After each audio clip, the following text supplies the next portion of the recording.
curriculum committee meeting of the whole board. First item on the agenda is introductions and administrative remarks. Hello, thank you very much. Very cozy tonight. So very short on introductions and administrative remarks. Just a reminder that we have our elementary STEM night coming up April 19th? This Thursday, April 19th, and it is sold out, full book at, what do we have, 1,000? We have 560 students, and they'll be attending with at least one adult.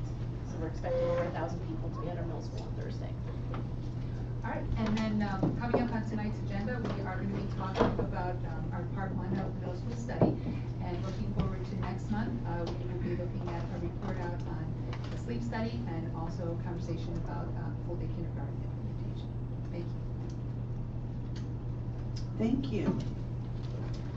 And I should probably mention at this point, the next 2 months' meetings of the curriculum committee will also be meetings of the full board. That brings us to public comment. Is there any public comment at this time?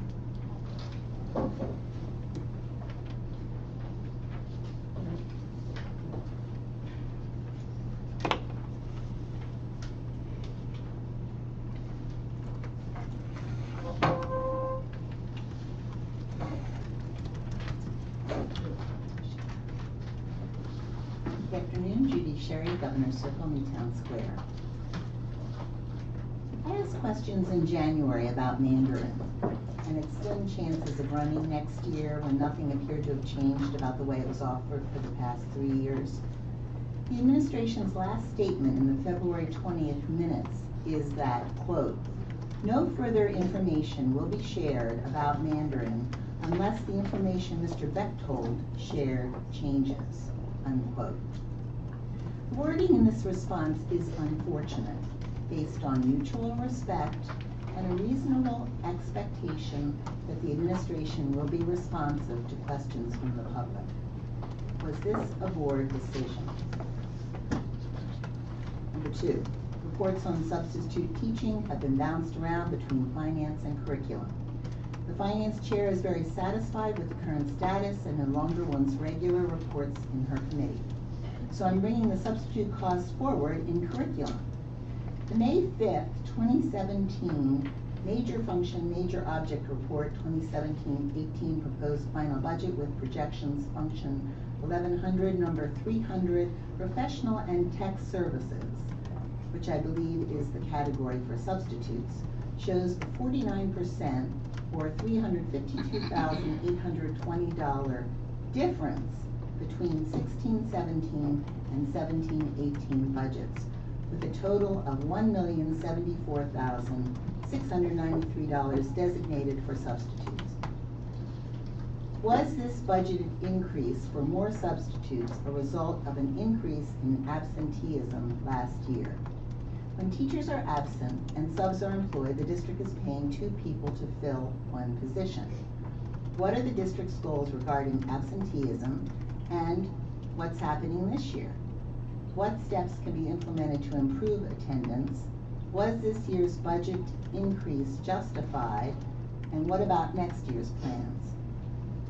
So, basically, what's the impact on substitutes on the budget, and what's the impact on learning?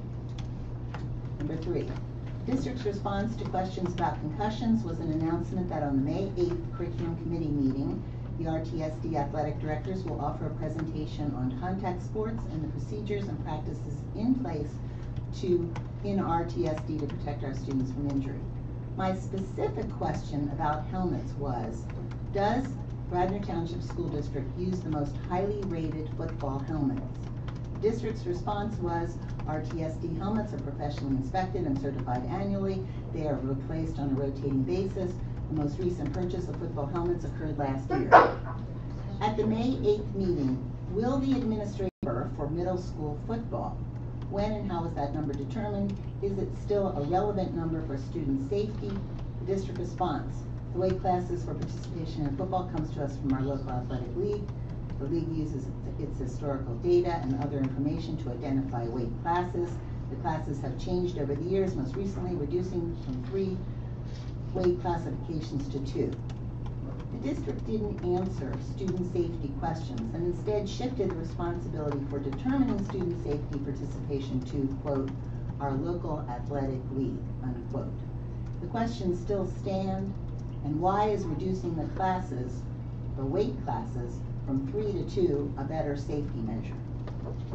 Today, RMS, what issues prompted the study of Radnor Middle School? What are the targeted goals and changes that this study will generate? Number 6, the district currently receives financial information from the athletic booster organizations, which is reported on the Athletic Opportunities Disclosure Report, which is related to Title IX. A review of this disclosure from 16-17 and 15-16 indicates that the football club contributes $0 toward purchases for football. How is that possible, and is that accurate? And I have other examples of other teams, but I won't mention them now. And finally, regarding digital sports and all other vendors that collect student data, the district needs a privacy policy that ensures that any data collected about students is only used for educational purposes. And I bring this forward at this time because we just went through learning about all the information that Facebook has released and generated with people who posted there that had no idea that their information could be shared. The board discusses privacy and confidentiality at length in policy 216 student records. At the same time, the district states Radnor High School uses digital sports to share all important information related to its athletic teams.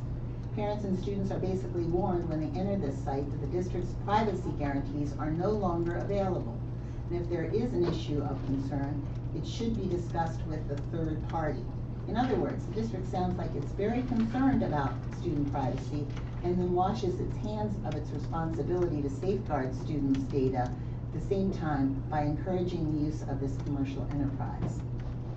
Digital Sports says, show your school spirit today at www.digitalsports.com. It's free. Nothing in life is free. Access to parents' and students' information is the product for sale here. The revelation about the amount of information that is shared by Facebook has come to light, and this student privacy issue should be revisited. In addition to this much-needed policy, the board should request representatives of these companies to make presentations on their business model, how data is collected, stored, accessed, and destroyed, and whether or not they've ever had a data breach. Thank you. Thank you, Judy. Is there any other public comment?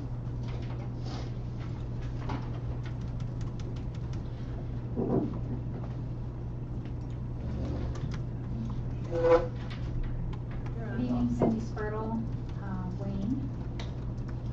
I have a question. I know the answer.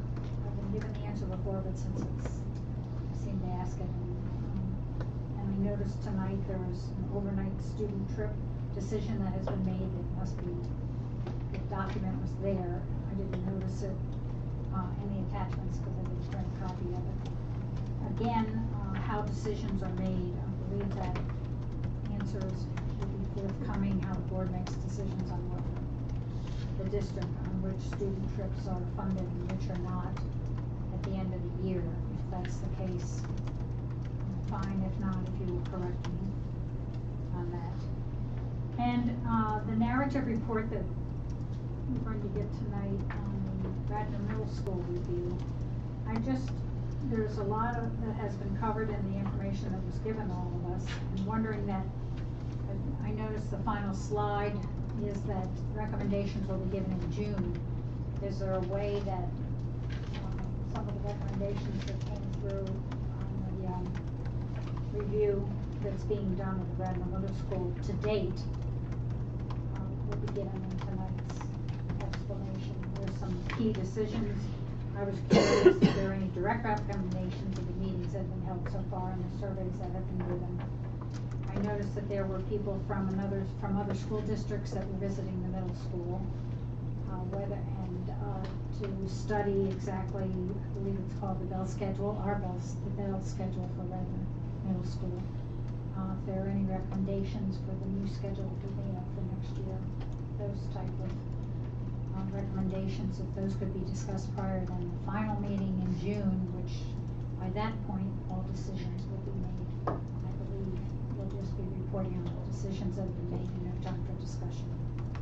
And just to add to what Ms. Sherry brought up about the services that are now being handled by the teacher substitute program. The actual expenditures, if we just take a second, the actual expenditures for the professional and tech services earmarked as sub-services for 15-16, the total expenditure was $146,000. The actual expenditure for 16-17 was $878,786. That's a big difference. Are there other funds, other data, additional data that's now been included in that figure that was removed from somewhere else? If not, that means there's an additional, a huge additional cost in substitutes. And since we haven't had a report in quite a while, and it's now the responsibility of the curriculum committee, then that's the reason for my question. The budgeted request for 18-19 is $1,073,670, which again is a big jump in the cost of substitutes. So my question is why? Thank you. Thank you, Ms. Bertle. Is there any other public comment? Seeing none, that brings us to the approval of our minutes from the March meeting. That would just be the committee. Anybody, did you want to clarify something, Sarah? I did have one clarification I wanted to make, just to be clear that if you look at the technology integration study part 2, the second paragraph, the one that starts the cost of a device is expected to be. The last sentence, the cost comparison we got was of the district purchasing and servicing and insuring. It was kind of a package related to the device. So I'm okay with purchasing and servicing, but it should say versus a parent purchase and servicing of the device. I mean, it was an apples to apples comparison, but it wasn't just a purchase of the device, it was a broader set of expenses that was contemplated in that comparison. Okay, so you're proposing adding in the last sentence a parent purchase and servicing? Yes, please. Parent purchase, is that grammatically correct? A parent purchase and servicing? It should probably be purchasing and servicing, servicing. same way it is with the district. Are you okay with that, Mr. Madden? Okay. How did you get that? All right, with that correction, is everybody on the committee okay with the March minutes? We are conferring. Are you guys okay with the March minutes? Yes. All right, with that correction, we'll move on. That brings us to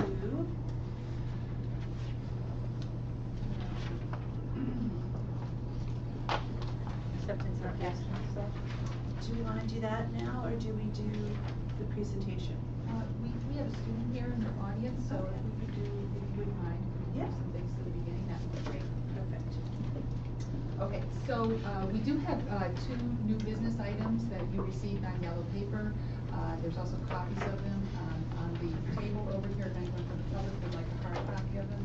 So if it's okay with you, we'll cover those because they are all board action items, and then we'll move into our presentation. So the first one, already part of the regular board agenda, was a donation. I'll pass around a quick picture here for you. We actually have a donation from a family who is donating to Ms. Horan's first grade classroom. It's an Osmo starter kit, and just in case you don't know what that is, a picture of one is coming around. It's, if you're familiar with tanagrams, it's like a tanagram that the student copies from an iPad. We have them in the art classrooms and a couple other places. So an additional kit has been donated to the first grade classroom at Radnor Elementary, and we'd like to put that on the list for board acceptance. All right. And then we have, let's see, the other thing we have is the scholarship. So on the yellow paper, you have a description provided by Mr. Bechtel. This would be a scholarship in honor of Jenna Duffy, and it would be awarded each year to the sum of $1,000 until the funds in the scholarship were exhausted. The reason why we wanted to push this forward this month is because we really need to get it on the board agenda so it can be awarded to someone in this year's class. So you have that summary to review. And then we have a very exciting overnight trip. Our students at the high school this year participated in Sea Perch, and we actually have one of the students with us here tonight. And their first time competing as a high school, they've actually qualified to go to the national competition, and they have a proposal in to get an overnight trip approval. So would you like to come up and talk for a minute about the Sea Perch competition, in case you're not familiar with it? Can you introduce yourself? My name is Shanti Hug. I'm a 9th grader at Radnor High School and a part of the Radnor High School Sea Perch team. So pretty much Sea Perch is an underwater robotics competition in which you have to build a robot and navigate it through a series of underwater challenges. This year at the regional competition in Temple, our team did really well. We placed first in the engineering design process, notebook, second in presentation, first in the pool challenges, which is the actual competition, and then first overall. So we did really well and qualified for the international competition in Dartmouth, Massachusetts. Congratulations. Thank you. Thank you very much. So they're asking for permission for 10 students to travel to the competition. They will be traveling by car with their parents. They have Mr. Leister, a sponsor, who will be accompanying them. And then they've also filled out a grant application to get the funds for the actual entry fee from the Radnor Education Foundation, which will sublet that. And then parents will be contributing $100 towards the cost as well. So just to clarify, this $3,150 cost, $2,150 of it's coming from REF? No. Maureen, Dr. McQuiggan? The REF portion hasn't been approved yet because we haven't had our grant meeting, but that portion would be discounted from the $2,150. It's $695. The entry fee. So REF is going to subsidize some portion of the $2,150, assuming that the kids get this particular grant? Correct. So what you're asking us to do is approve the entire $2,150, and it may be decreased, assuming the REF grant comes through? Right. Okay, great. I just wanted to clarify. Thank you. Appreciate that. And you have this money budgeted in some Yes. Somewhere this late in the year. You still have some funds to cover this? And actually, our middle school has qualified for the last couple of years for the Sea Perch finals, and they didn't qualify. So we budgeted for them to go to the finals this year. They didn't qualify this year, so unfortunately, high school did. So we have some funds available. Great. Funds have recently become available. These may very well be our middle school students now at the high school. Got it. Okay. Great. Thank you so much. Great. Good luck. Thank you. Our and there are 8 students. Oh. Okay, so it's going to be 8 students, so the cost would be less then? I think so. Budgeting for 10? We're also planning on doing bake sales to help raise money for it. So, like, that's what we did last year to help cover the cost of hotels and staying. And then in the airport, but we don't need that this year since we didn't have Okay, great. Thank you so much for joining us, and congratulations. That's Maureen, fantastic. I just want to double check because I don't want to leave you guys short and strapped with bake sales. So we agreed the district would contribute $2,150 of the $3,150, but that's assuming there were 10 students, and it sounds like there are only 8. Right. Does that mean the costs go down proportionately? The cost will go down. So Okay. when the high school completed the form, the assumption was that every student who participated in the competition would be offered an opportunity to go. So of course, based on when I just want to make sure we weren't pushing more off onto the parents. I think it was because, for chaperones, because you needed a male and female, and last year, there were 8 students and then a male and female chaperone. So that's where the 10, I believe, comes from. There will be a chaperone, and that's what we have a parent meeting tomorrow night to figure out, since Mr. Leister's not going, who has their clearances, who will do all of this. Great. Thank you. All right. Can I ask a question? Sure. Real quickly, from the public, we look at how we assess the trips, and there's so much curriculum that's attached to this. Could you just real quickly go through a little bit? For instance, the robotics, engineering, this and that, applying for the grant. So if you can quickly share all the things that are related to curriculum, and then this is the culmination of this that they go on. Mm-hmm. And that's why we are approving. Right. Or at So- least that's it. Wow. Right, it's directly connected to a club that we approved as well. So at the middle school, the students actually participate in the Seaford competition as part of the Gateways program.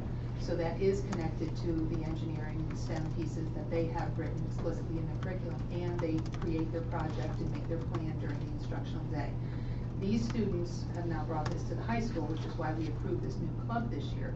So even though they're not directly in a program that supports Seaford, particularly, they want to continue it on their own. So they have a sponsor, and they do it either after school or during the community period, continuing to do it even outside the instructional day. But again, those same curricular connections are still there. Okay, we're now a committee of the whole. I'm not sure exactly how this works, but for these 3 items, we're putting them forth for next week's agenda, correct? Curriculum committee? Okay. Yes. All right, good.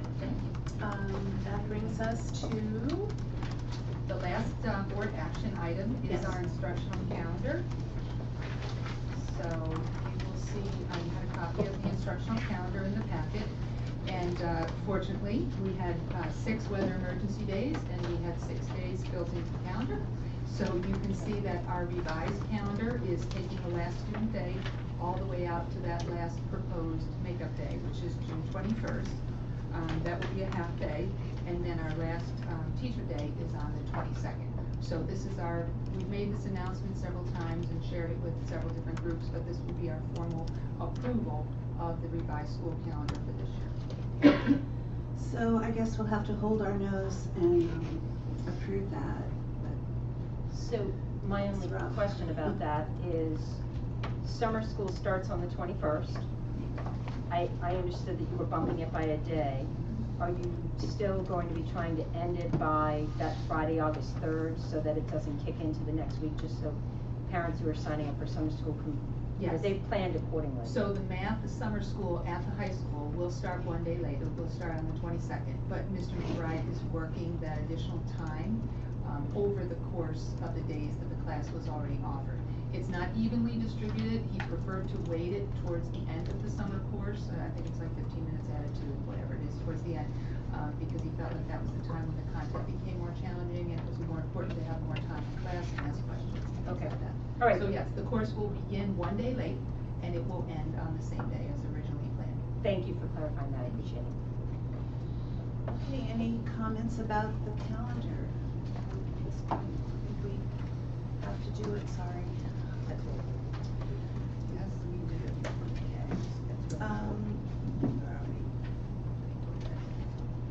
Okay, does that bring us up to the Radnor Middle School presentation? Yes, it does. Okay, so I'm going to go through the timeline and some of the pieces in the PowerPoint, and then I'm going to invite Mrs. Purnell to come up, and we'll be ready to answer any questions you may have. We thought it was really helpful with the technology study when we broke it up into some smaller pieces, so we had an opportunity to, number one, recognize all the work that went into the process, particularly the group that Ms. Purnell has been working with at the middle school.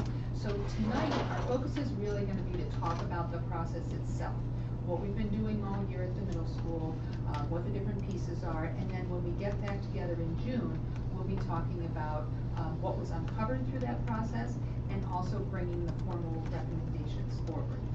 So that's what we're working together with the middle school now to draft those pieces. So today our focus is really going to be on kind of what happened during the study, and we'll be happy to answer questions about that.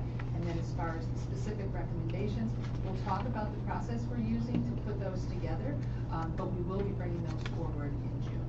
After next month, we'll be through sleep and holding kindergarten. All right, so the study of the review, as we're calling it, of the middle school program is district goal number 4. It's something very similar to technology study that's been going on all year.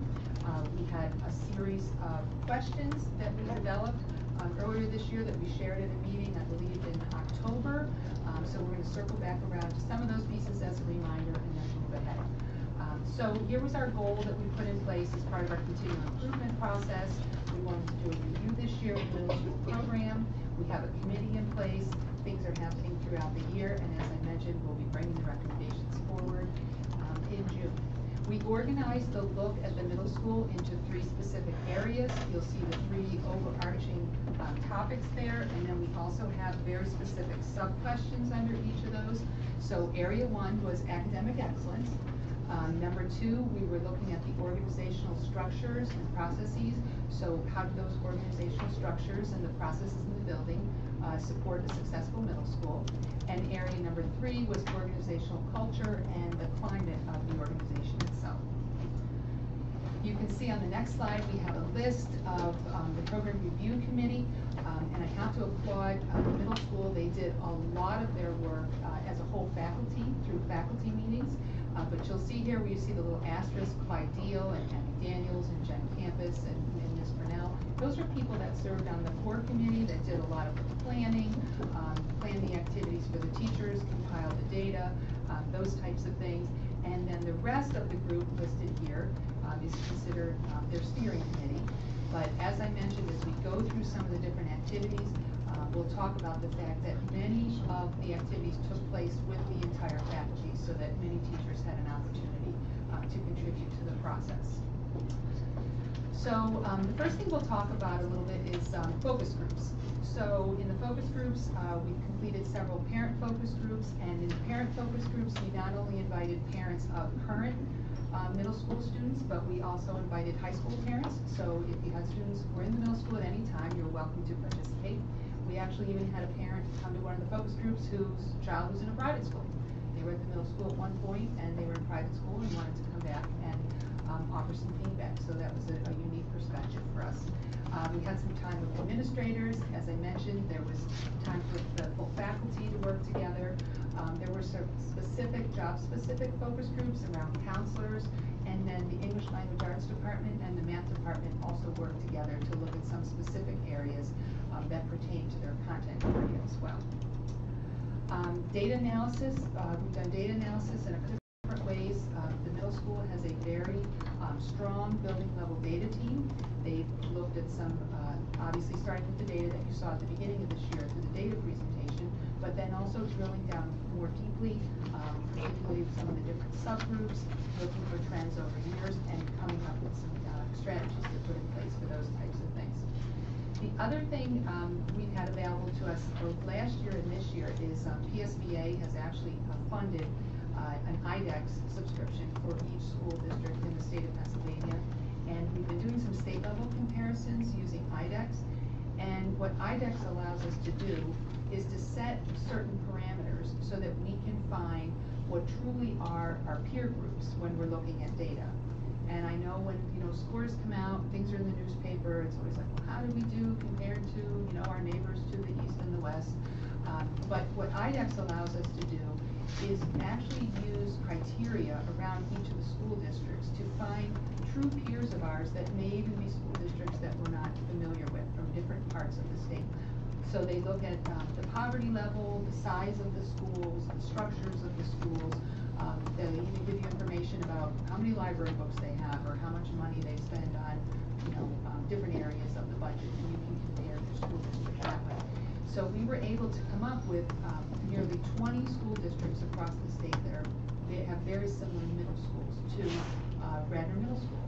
And you remember when we've done the data presentations, middle school data across the state has struggled over the recent years with some of the changes. And the answer is always, oh, well, all middle schools have gone down, or 8th grades across the state do poorly. But this was an opportunity for us to really look at how are other middle schools just like Radnor doing. And you do see things like that drop that occurred across the state. But again, an opportunity to compare ourselves to schools more typical, more similar to ourselves.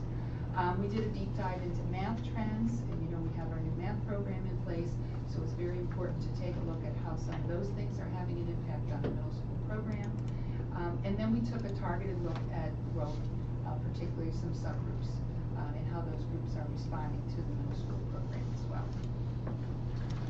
We've spent a lot of time with curriculum review. One of the questions, you know, we often asked is, you know, when we look at the Pennsylvania State Standards, which are obviously what students are assessed on when they take things like the Keystone or the PSSA, we want to make sure that the documents that we're using, that we create for teachers' use in the classroom, are aligned to those Pennsylvania State Standards. Some of our documents are newer, some of them are actually getting a little bit older. So math obviously was addressed more recently, as was science, but it's been a while since we've taken a look at things like language arts. So we're looking at some of those curricular documents and making sure that that alignment is there. And then a topic that came up as well was the whole idea of using the curriculum documents. So there's that whole idea of the written curriculum and the taught curriculum. So just because something is written down a certain way in a curriculum document, is that actually what you see in the classroom? And then also the usefulness of the curriculum documents. So do the teachers find the documents useful when they go to plan for instruction, use assessments, and actually operationalize them in the classroom? So we've looked at that and spent a lot of time with different teachers. Right now they're creating some exemplars as a little bit of an action research piece under the whole curriculum review piece. Other items that we looked at, we've been putting together some data around a time study.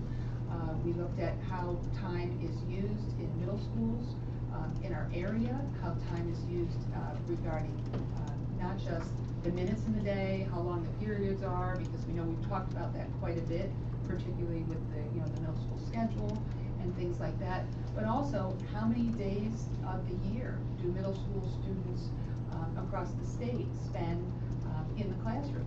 How many days do they have on their school calendar, and looking at some comparisons around that. Then we looked at what you might refer to as interruptions or modifications to the instructional day. How many instructional days a year do we have assemblies or special presentations or anything that would shorten the instructional period or modify the day in any way? Those things are all coming under the umbrella we're referring to as our time study. We did a parent survey, and we put the quick parent survey out several months ago, and you know, almost immediately we had about 100, I think it was 173 parents responded to it. And when we sent out the invitation to the parent focus groups, we actually got over 100 additional parents to respond to the survey. So we've gone through the survey once and looked for common themes, but as recently as a week and a half ago, more people were getting online. We left the survey open, and when we invited parents to the focus groups, we said, if you're not able to come to the focus group, please go online and answer the 2 survey questions and offer us your input anyway. So we have a lot more data to look at in that way. We looked at the vertical teaming observations.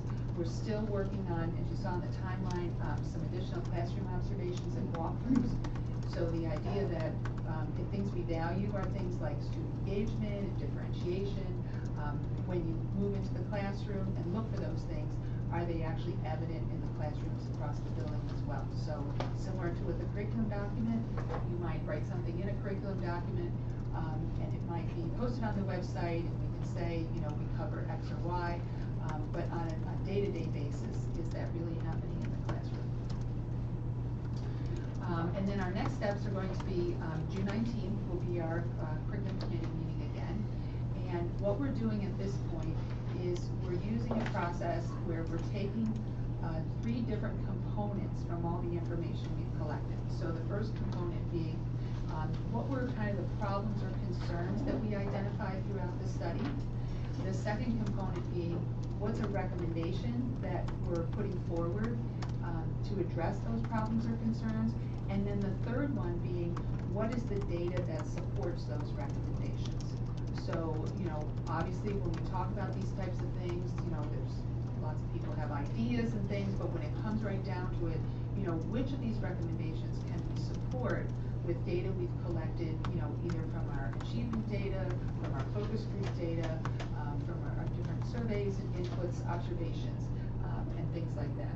So we'll be hearing from many of the folks who worked on this information when we come together in June. But in the meantime, the other thing we provided on the website as one of the attachments this month is the timeline of the action items. This is very similar to what you'll see on the website.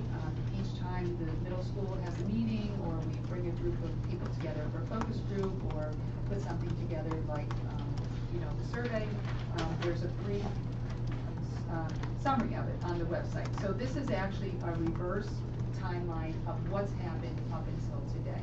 So if you're interested in a lot of the details about what happened during the different faculty meetings, or how many people responded to the survey, when we had the focus groups, or parents, for instance, we had one in the morning, we had one at lunchtime, we had one in the evening, just to make sure that everybody had an opportunity to come in at a time that was convenient to them. So, and then I'd like to invite Mrs. Purnell to come up and join us. And if anybody has any questions about the process, we would be happy to answer them.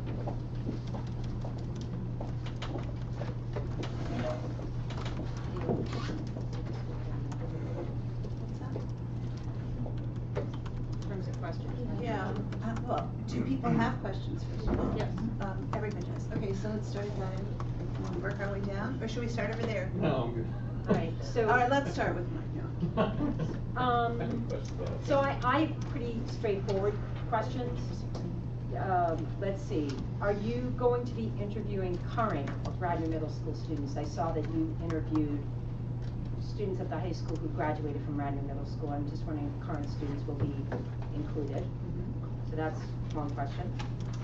I see that you've included, by the way, thank you for presenting it this way, because it is helpful to take it in chunks and digest it. So I do appreciate that.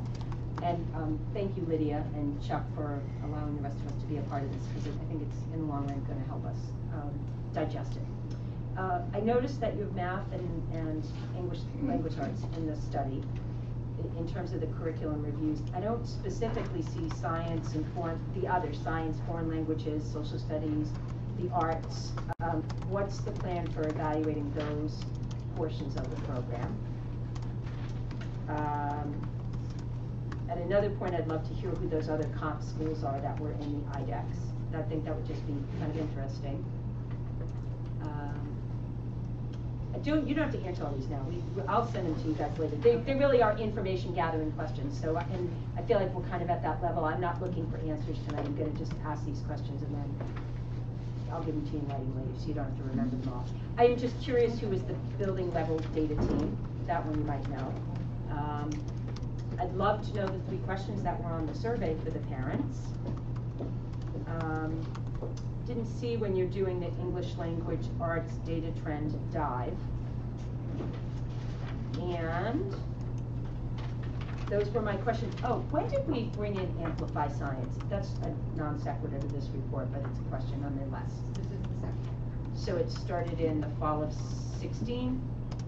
Great, thank you. Those were all my questions. Thanks so much. Right, you want to answer any of those now? I don't know if you know the data team is. Most of those, I'm going to shoot an email to you guys, because I know most of those are kind of background questions that will inform me for the whole kind of picture. But mentioning kind of when are we looking at the other academic subjects and the curriculum of the arts and wellness and music curriculum as part of this full review of the middle school was a piece for me. And I guess my final comment is I'm hoping at some point we are going to hear the answer, if there is one, about what or how the new Bell system is working, what it corrected, are there still issues, but I'm kind of thinking that's in the results meetings, not today. So thank you, Esther. Those were a lot of questions. I don't know if I can remember. No. Really, the only one I think you might know is who's on the data team. The rest of them I'm going to shoot an email to you guys. So do you want the names or the representatives? Representatives, who's in the data team? So each of our 4 core areas, our encore teacher, our counselors, the administrators, our coaches, and our specialists. Okay. So we have about 12 to 15 individuals on the team. No, on the data team? Yes, we do.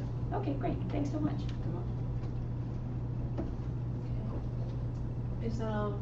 Should we move on? I don't have any questions. I just want to say, I appreciate your thorough approach, and I appreciate the boldness of it. I think everyone likes to say how great they are and come up and talk about how wonderful they are and flash us slides of great achievements. And I think it takes a lot of strength, a lot of confidence to have a public self-examination of our program. And I really look forward to the answers. I think it's just a great thing to do, and thank you so much. Thank you. Mr. Madden? No, we don't. You really do? Andrew's a. Actually, we're gonna jump to Mr. Babson down there. When he became an administrator. Do you have any questions about? No, I'm fine. Okay. Does our student rep wanna jump in? I see you're on the data team, so do you have something to offer? Yeah. I was on the data team, I had to take myself off, but, I don't have any questions right now, that's not. But we have a replacement. Yeah, I from asked. the special ed department. Mr. Miller, would you like to contribute?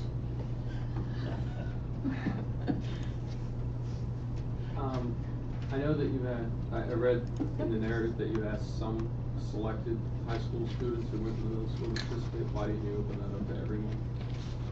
Yeah.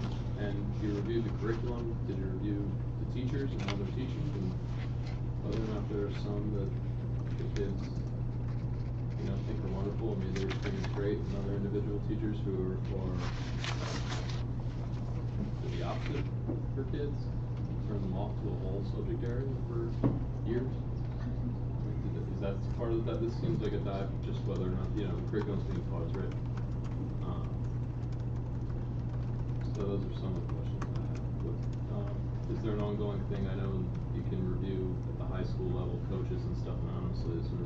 We've talked about doing that for teachers. I don't know where we are with that. So I'll leave that. So the pieces of information regarding individual programs or, performance that comes out of different areas, I mean, Esther has a wealth of data available to her regarding, individual teacher performance, and those things are looked at every year. When she has individual meetings with teachers, watching, how growth occurs in different areas. But we also have looked at specific areas, like different programs, what kind of results they're producing, students in accelerated classes, what kind of results students in the special education program, what kind of results as far as both growth and achievement. So I think you'll see a lot of that. We did get some information on the parent survey, some more specific responses, not a lot of, we were kind of surprised about that, not a lot of specific mention of teacher names. Sometimes, teams, so, this team gives a lot of homework, this one doesn't give a lot of homework. But what we've been doing is organizing that information in a way so when the feedback we get from students and parents and the data that we're looking at align with each other to a place where it's drawing a trend, those are the pieces that, we're pulling out and looking at and connecting to recommendations. What about when the data doesn't align? When the data doesn't align. You said that when you have those three pieces of data and they align, then you look at it. Mm-hmm. What if you have two pieces of data and the third doesn't align? Do you look at why? Well, I think that, you can look at why, and it sends obviously a different message. So if you have, let's use a teacher, for example. So if someone says, well, I was in this particular track or whatever, and I didn't grow or I didn't learn anything, and you look at the achievement data or the growth data, and you can see that that group of students, did grow or did achieve or whatever, then it's in conflict with the piece of information. But what we're really looking for is, right now, the alignment or the triangulation of, what do we hear from multiple pieces that are overarching trends that we want to address.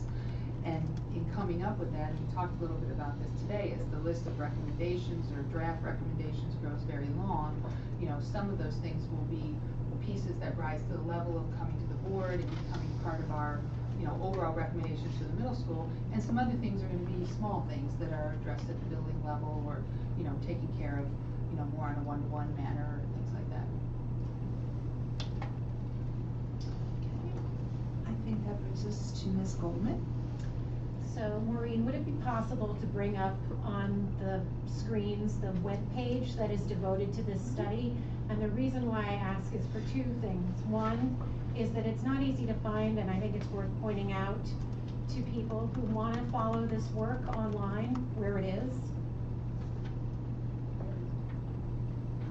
And once we're there, the second reason, I have it under parents and students. That's how I get to it. Yeah, I always search for it. Well, if you go to parents and students, and you go down to more, and then you click under R, see where it says RMS Program Review in the Yes. third column? That's where it is. So I have one request, and that is, would you consider putting it in a more visible place in the midst of the study going on? Because that would be helpful for people to follow it. And the second thing is, the reason why I bring it up is when you look at the action plan, whoops, up a little bit, when you see those three areas, and this pertains to Mike's question about teaching, evaluation, or whatever, under area number 2, organizational structures and processes, there's a question number 2. These are guiding questions, as you call them, right, Maureen? Mm-hmm. So these questions give more color to what each of these action areas are, or these areas of study are. And I think it's not included in the PowerPoint, but I think they're important because it helps people better understand what exactly you're looking at when you talk about something like organizational structures and processes. For example, the second question is, do the current staffing practices support having the most highly qualified staff in place? It's not exactly the question you were asking, but it's something that's being examined perhaps under area number 2. So I just think that those are important for people who really want to get a sense of what's being looked at more than just in a broad 2 or 3 topic statement. The other thing I wanted to mention is that for the next steps, we did mention problems, concerns that are being identified through this evaluation.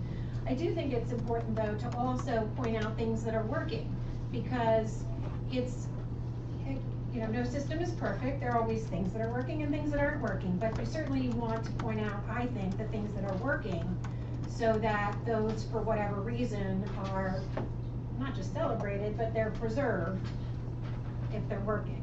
So would that be something that you could incorporate into the study as a 4th part of the June 19th presentation? I don't know how everybody feels about that, but I think it's a way to balance what's not working. I think that was our intent as we're going through the areas. We do have a small committee and a larger committee, and we've pretty much, I would say, wrapped our brains around focus area number 1 or goal number 1. We are practically through goal area number 2. Our teacher lead, Jim Campus, has done a fantastic job of holding this all together for us. Our teachers have volunteered, met grade level on their own time. At our faculty meetings, there's been great work on goal areas number 1 and 2. You know, we use our faculty meetings. We try to use about 35 minutes, about 30 minutes at that time, where our encore teachers, everyone is present. Of course, if they're coaching, they're not there, but we still try to follow up with them. The reason that which is also important, we knew that our PSSA testing was coming up, so we chose to give our teachers an opportunity to have like that 3-week window to not, I won't say put it aside, but where we weren't meeting. Ms. Campus and I, we know that we knew that once we got underway with our PSSAs, that we're going to set smaller meetings, which will allow our teachers to then, we use the chart paper and, you know, typing and sending it through the Google Docs. And I think that part of what we're trying to do is capture the positive things as well as those areas that may be areas of concern. So at our faculty meeting, excuse me, on Tuesday, we're going to update our staff regarding the recommendations so far that we have for goal area number 1 and a large portion of goal area number 2, and what, when Ms. Campus and I met about a week and a half ago, how we think we want to move forward with goal area number 3. So we do plan on trying to provide a balance of the positive as well as those areas that we feel should be addressed. So we're using this year to identify in whatever areas we can check off, or we've addressed that, oh, we've taken care of that, oh, this may be a 2-year progression or a 3-year progression. So those are some of the larger or more particulars that we are having within our ongoing discussions. Okay, and because, I mean, even under organizational culture and climate, and the first question is, do the staff, students, and families feel safe and welcome at Radnor Middle School? Those touch on other things that we're evaluating right now in terms of school safety, perhaps. So knowing what those questions are in the study area, I don't know if that's possible, but I think it's important to have those be as apparent as possible, so you know when you get the outcomes, what the questions were to begin with. If that makes sense. That's it. Okay, thank you. Ms. Dillon. So I'm really happy to see the responses you've gotten so far to the survey. I appreciate that. And I apologize, I did not get a chance to go on the website today. I know we had the technology integration study kind of in a graphic on the main page. Is the middle school study posted that way? No.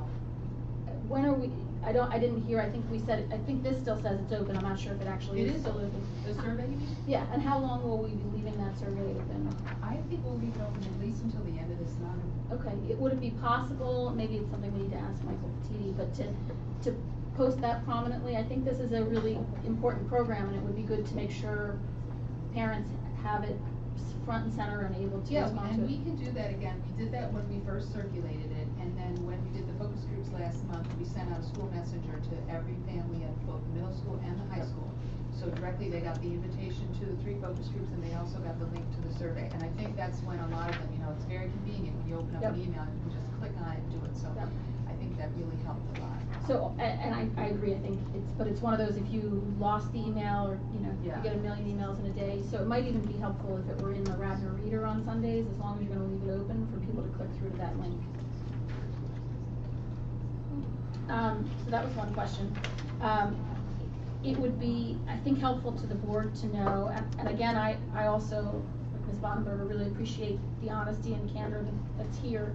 But I will admit I was a little concerned when I saw in the November 2017 meeting that counselors identified gaps and updates that are needed to the current practices to meet state minimum requirements. And I don't always assume that the state minimum requirements are necessarily best practices, but I would like to make sure that we are understanding of what situations we're not meeting the state minimum requirements. Remember, that was related to the 339 plan, which is new for us this year. So that's a plan that our counselors are in the process of drafting. Okay. They're actually also going to be here in June talking about the 339 plan. Okay. So again, a lot of these different areas that we investigated, even though the idea was for us to do a study for a year, if there was something that came up throughout the year or throughout the look that could be addressed immediately, we didn't wait to address those things. There were several things that the middle school put in place this year regarding interventions, regarding their help centers, regarding the way they approached the PSSA this year. One of the things we've talked about as an issue, a struggle that we've had at the middle school, is the lack of participation in state assessment, which last year was very, very high. We've had numbers as high as 156. And what was your number this year? 24. Shout it out. Yes. So again, the approach wasn't, if we're doing a study of things we'll fix next year, if the team came up with a solution that could be put in place immediately for an issue, a pressing issue that needed to be addressed, that did take place. That's great. And for that, to add to that, if I may, for our 339 plan, we began on working also Dr. McQuigg and her team, Dr. King, Office of Student Services, and Ms. Jenny Sage. Once they began to share that information with us last spring, began to just share it with our staff. This is coming, this is what this means, so that they could become at least familiar with the language. Towards the end of the year, we were able to tighten some things, and in our middle school, in our guidance department meeting on last Wednesday, there are, I believe, 13 components, and our guidance department chair, Mr. Clyde Gill, had looked over in my direction, and he said, we're looking pretty good. We look like we're on target for at least 12 out of the 13. We know we still have a few more months.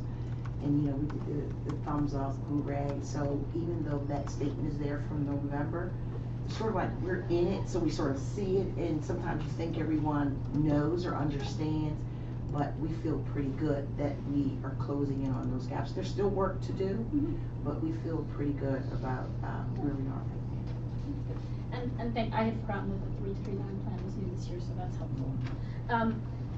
A couple other questions. Will you be sharing, or would you please share, I guess, the outcomes of that, the IDEX trend analysis? Yes, we have slides prepared, and we will be looking at that. We didn't want to present the same information that was already presented at the data team meetings at the beginning of the year, so this will give us an opportunity to look at some different comparisons in a different way. Okay. And then, sorry.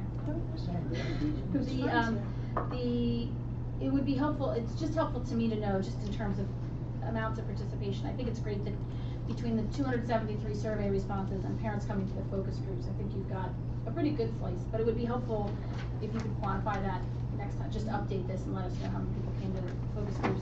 Both the parents focus groups and the student focus groups would be helpful. And then two last things. Someone else made this comment. I was hoping, and I trust that it'll appear in the last one, and just wasn't focused on here, that the middle school program would focus not just on math and language arts, and I understand that those are important, but on the program as a whole. So, you know, I know everybody loves facts, you know, music, art, language arts, you know, are we meeting people's needs in all of those areas, because it's all part of the educational program we're offering, and we don't want to forget that that's part of, you know, what we send our kids to school for on a daily basis. And so I think this will probably address that very quickly. As part of our meetings during the faculty, that's why we have it during that time. All teachers are present. We've also had individual groups. We had one yesterday where we just met with all of our encore teachers. Our coaches were walking them through various activities and ways, mindset toward addressing their curriculum and how what they're doing can help to lift and build and addressing the whole child. So we have had multiple meetings with our encore teachers regarding, so we're not pushing them aside, but we have had meetings, I would even say once a month, since we began this, where we are talking with them, as well as including them in the faculty meetings that we've had, and so their input is there. Okay, and part of that is not just because that's why we send it, we want to make sure they feel included, like you said, as part of what we consider the program. So the only other question, and Chuck and I were kind of scribbling notes about this, is just the timing in terms of, I don't know how much of this is are things you can fix with your current resources, but I guess I would want to make sure, since from a timing standpoint, that your recommendations aren't going to come out until June 19th, I want to make sure that you've submitted whatever you think you may need budgetarily for updates or improvements, so that we don't get down to the wire, we get to budget approval on June 26th, and suddenly we haven't considered some really key financial pieces that the middle school needs. I have included a portion of the budget for the curriculum department that's earmarked for implementation of recommendations from the program evaluation. But when we present the recommendations, we will prioritize them so you can see, you know, which ones are your 1 priorities, your 2 priorities, those types of things.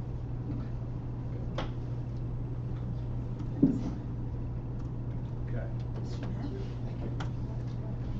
That was one thing we wanted to make sure, that if you see recommendations coming down the road that may impact on the budget, that you can take the time to push them through before you recommend it to us. In other words, let go to the finance. You're going to recommend something to us, okay?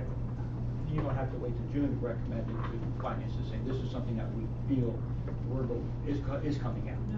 No. It No, should why come not? through curriculum first. We're just saying The we timing wanted of- the a timing of buffer it. in the budget. Yeah, she's Well, got. That's what she's saying, she's already told the budget. Right. Yeah. So then, okay, if you would see that, then just increase the buffer in your budget. Well, and Is that what similar. we're hearing? No, similar to what we did with the technology budget, if we have budgetary implications, you know, we're looking at repurposing funds. So, you know, just like we did with the, you know, the laptops for the high school, we're looking at other portions of the budget and, you know, reallocating things towards what we believe are the priorities for the middle Right, school. so you're comfortable with year one, will we handle when you're doing it without having to come to We'll us make for it your work money? within our current budget, yes. Okay, that's fine with me, I'm just trying to help you, that's all. Unless you're giving something away, huh? We never give anything away, okay? Now, I like the idea you're gonna come back with the data that supports the recommendations, I think that's good. I also have cost of each of the recommendations, if you want to cost them out. Okay? I'm not a budget guy, I know this is curriculum, but I would also like to see what the cost might be. Now, this comes back to Mike's, some of Mike's things, okay?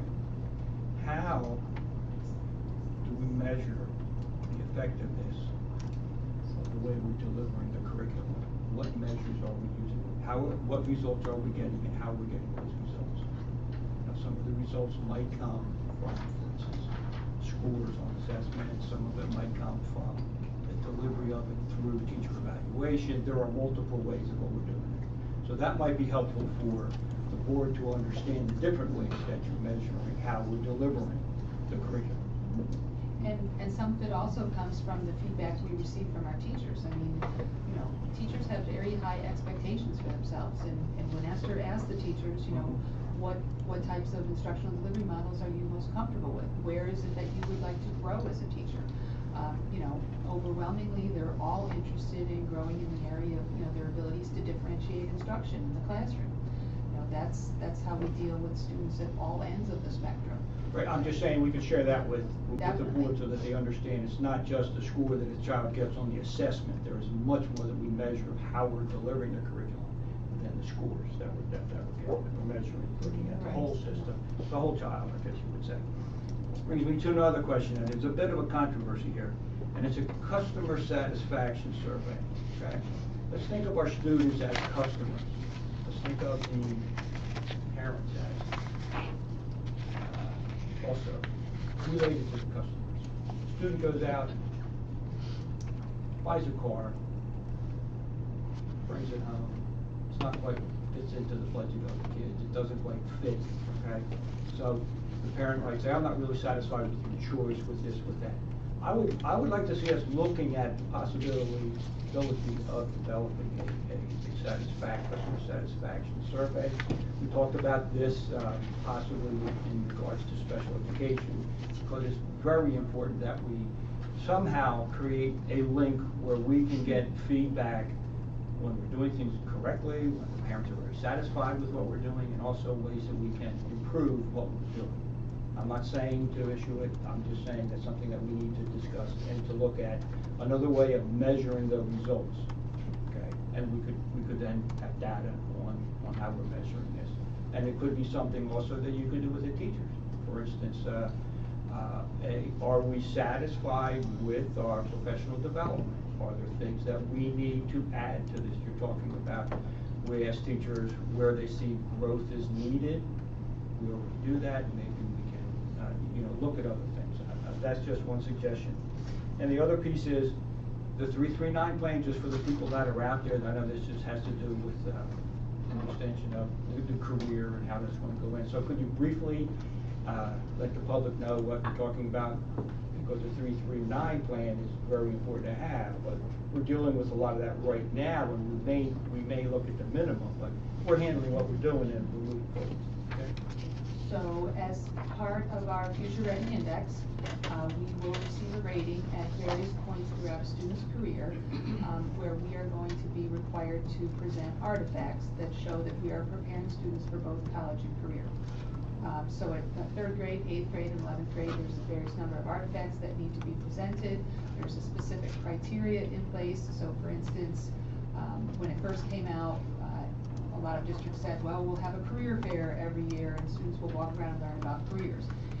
But the criteria is very specific in that a career fair is a great start to a 339 artifact, but the next step is to actually work with a student to think about a career that might be a fit for them, to have them reflect upon that career fair and connect it to their own learning. And those artifacts are going to be collected.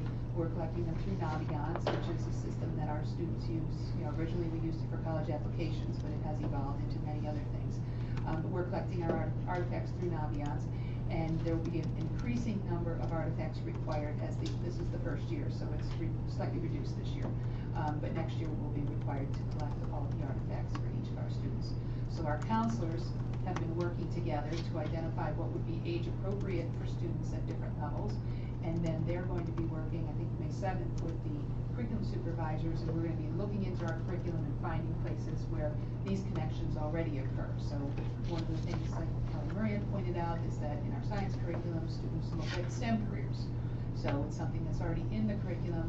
We can add a piece to that and say, let's reflect on STEM careers and how they might be a fit for you or not a fit for you, and what's your reaction when you hear about STEM careers, and we can connect that, and it can become one of our pieces of our 339 plan. So each student will basically, as they work towards graduation, have a portfolio during which they will have examined their own personal college and career plans and collected these artifacts and moved through the system with them so they can build upon them each year. And then it's also, of course, a mandate as well. I guess my last comment would be I'd like to thank Esther and the team for putting this together. I know this was I wanted to use this term, Herculean attempt. And it's something that we've been discussing for many years. And if we think of our population and we look at middle school, that is okay, I'll go with Mike because he has, other people have teenagers at this point, very challenging, very critical component of the curriculum that we're delivering. So I know it's a very trying and it's a very rewarding group of individuals and students to work with. And I just wanted to thank Esther and all of you for putting all this together, and working together, we'll be able to make sure that everything. I think Mr. Bannon just volunteered to run an after-school program. From what I just heard. So I have a few things. I want to make sure we tie this back to a tremendous amount of work we've done in the past, most of the people sitting here. And so just to, not to reinvent the wheel and not to make extra work, but to utilize things that we've looked at in the past and sort of tie them into what we're doing now. So in particular, I'm thinking of the scheduling that we've talked about for a couple of years in a row. And, just talk about where we are, we've discussed about it in the past and, where we think we landed. This was several years ago, talked a lot about underperforming groups. We had data upon data analysis of specific groups. I don't want to lose that piece that, that we are meeting the needs of all students. I know that'll be part of the data that you'll have, but I in particular want to make sure we don't forget about those students. We used to call them the hug group. Remember, Maureen? You know what I mean, the underperforming, historically underperforming groups. So, I know we have the data, let's just be mindful of it. And I also am curious, because we did so much work on the math curriculum, and we did such a fantastic job implementing it, and how the math placement was such a hurdle for many years, just to bring that full circle and just see, where we are. I'm hoping that probably solved most of the issues that we had with that, but just to bring that into the present. So those are things I know that we've looked at in depth in the past, and so just to, sort of have continuity with things that we've already done. So, may I ask one more question before we wrap up? Because it's a lot to process, but something is occurring to me and maybe I've missed it. But the question that the focus group from November around school counselors says that they meant to discuss ways, and thank you for using the word school counselors, by the way, just want to put a shout out there. So anyway, school counselors at Radnor Middle School meant to discuss ways the RMS program is preparing Radnor students for college and career. And it occurs to me that a lot of the middle school experience, any student experience, but I think we think of this for sure in middle school, is the social and emotional experience of students. And I'm just wondering if we're taking a dive while we're at it into any of the trends that we see in terms of behavior, absenteeism, truancy, referrals to mental health resources, those kinds of things. All of that impacts on learning. So is there somewhere that I might have missed or is built into this study framework to address that kind of evaluation? Those are some of the components that we are addressing. We do actually look at that every year, that type of information, that data, regarding the number of students for the students that are struggling to come to school, the attendance, which you mentioned. We do have our student attendance improvement plans to get the students here, and that causes us, that framework allows us to look at the reasoning and the rationale why the students may not be here. A lot of times it does lead to some of the temporary out of district placements, some of the neighboring programs that we have where students' needs are being met. Our weekly meetings through our SAP program, which we call MS Hope, Middle School Helping Our Pupils Esteem, where we meet and we look at the students in those 4 large categories: the behavior, the attendance, the health, which also includes mental health, and then the attendance. And so those 4 broad categories allow us, the team that volunteers every week, to discuss those students that may be struggling based on one of those 4 key areas. We do give updates to our staff to try to create that connection. Ms. Dorothy Lowry, who's also our crisis coordinator, one of our psychologists, then because she also works at the high school, it allows that continuity, as you were saying, to talk about those critical areas that we may not always talk about out loud, but that we're addressing, looking at our referrals, the discipline, trying to make sure that our teachers feel comfortable providing some level of using our intermediate units to come in, and even though that was like a year and a half or 2 years ago, to try to address some of the concerns that the teachers had with some of the behavioral patterns and trends that our students were exhibiting. So, well, I was a former emotional support teacher, so that really is at the core of everything that I see it from that lens first, and then try to address it outwardly with all resources and the staff that we have present, central level, district level. We're fortunate to have Dorothy Lauer in our building formally twice a week, our social and emotional learning coach 3 times a week, and then we have our building-based psychologist, well, of course, who took over my job. But and we do have our emotional support program, and Andrea is sitting here in a major support with our students that are struggling. I hope I addressed your question. Yeah, I mean, I guess I was talking about that in terms of assessing student trends, but also assessing school interventions and the effectiveness of those, the training that goes into it. If this is a middle school evaluation, we're not just looking, I think, at current student data. We're looking at what we do to address trends we see in student data. So that's what I was asking, is that going to be part of this study? Is our approach to those trends effective, or as effective as they can be, and keeping up with best practices and such? And I want to say yes, as we have our conversations, we are looking at the various considerations, how everything ties in, even with our PTO and our last Alliance with Safe Kids meeting with our PTO. Today is what, the 17th, so on April the 5th, we met with our parents, just trying to show from another angle, how are we supporting our students with our human resources, these individuals that are in our building every day? How are we providing for those needs? How are we making sure that the programming, which is what we're looking at in every aspect, how are we keeping up with,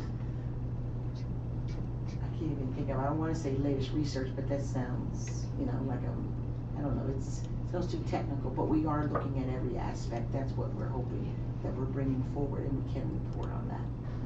Great, thank you. Can I just make one suggestion related to that issue? It reminded me, and you guys may already be all over this, but I recently attended the Speak Up event at the middle school, which was wonderful. And I know a lot of that needs to remain confidential to retain the respect and participation of the students who were there.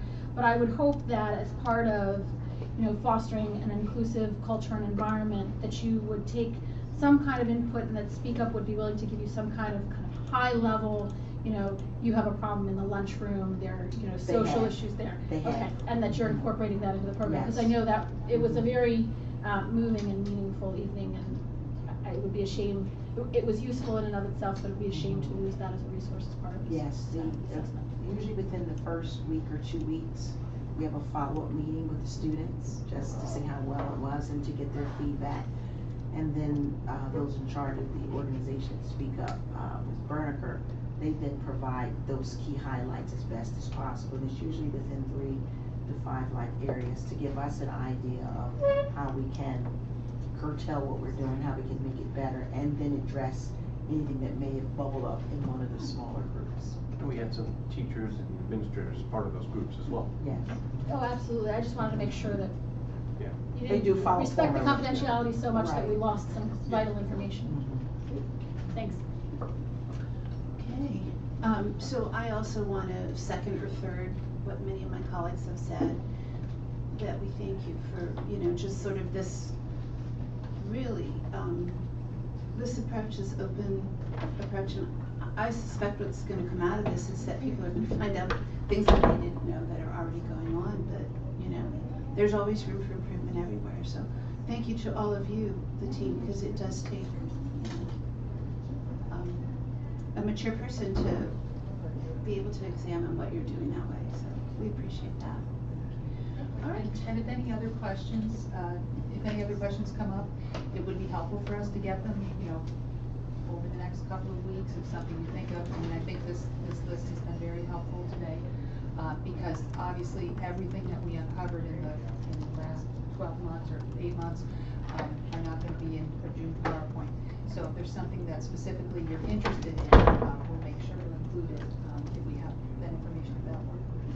All right, thank you. I just have one more thing. Abraham Lincoln said, introspection, if thorough, is the first step towards change. And I believe it will be very thorough. So thank you. I always wanted to say that. All righty. That Hitting all brings your us bucket list things, Chuck. to new There you go, business. check it. Any new business, committee? No response? That brings us to our second public comment. Is there public comment at this time?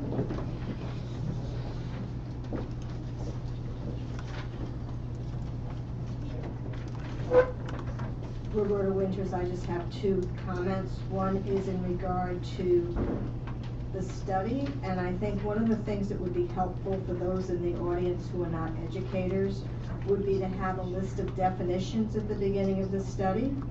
I think there's a lot of jargon, and it's very difficult for people who are not educators to understand what you're doing.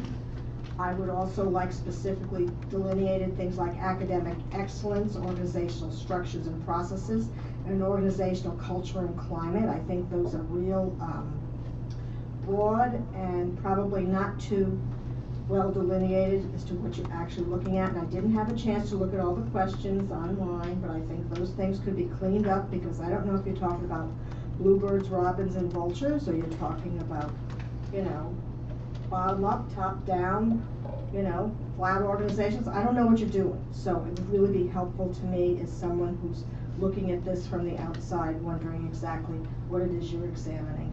And I think things like, the grouping practices are very important when you're looking at things like climate and culture. And those things need to really be examined, because I know from what I've read about educational groupings, it can mimic other kinds of social patterns that we would rather not see. Further, in terms of what you discussed at the previous meeting, at the minutes, I did mention at another meeting, I believe it was the Finance Committee meeting, I'm concerned about the cost of the technology which is going to be put upon our community and their parents. And I think you really need to think long and hard about a vital instructional piece of equipment, as you do with textbooks that we provide, and passing that on to parents in our community, all of whom are not necessarily able to afford that, or all who are too proud perhaps to say they couldn't. Thank you.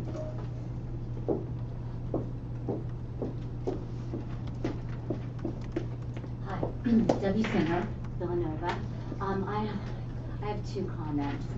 One is that I think it'd be helpful, I know for me, as president of PAGE, I'm always interested in student growth across the board in general, and children with GIPs in particular. The last time I actually saw graphics with growth data was probably 7 or 8 years ago, when Dr. McGuire did it. I don't think there's been one since. That was really helpful for us to know. So I would hope at some point there could be a presentation that way. My second comment is about, I know the schedule is really tight at the middle school, but I hope that they find room for enrichment through the arts in the means of assemblies that can be helpful. I don't see a lot of art component in STEAM. It seems to be focused mostly on science, technology. So I'd like to see that, and the PTO funds these kinds of things, and so I'd like to see room for arts enrichment. Thank you. Thank you, Ms. Singer. Is there any other public comment? Seeing none, I think that's it for tonight. Thanks, everyone.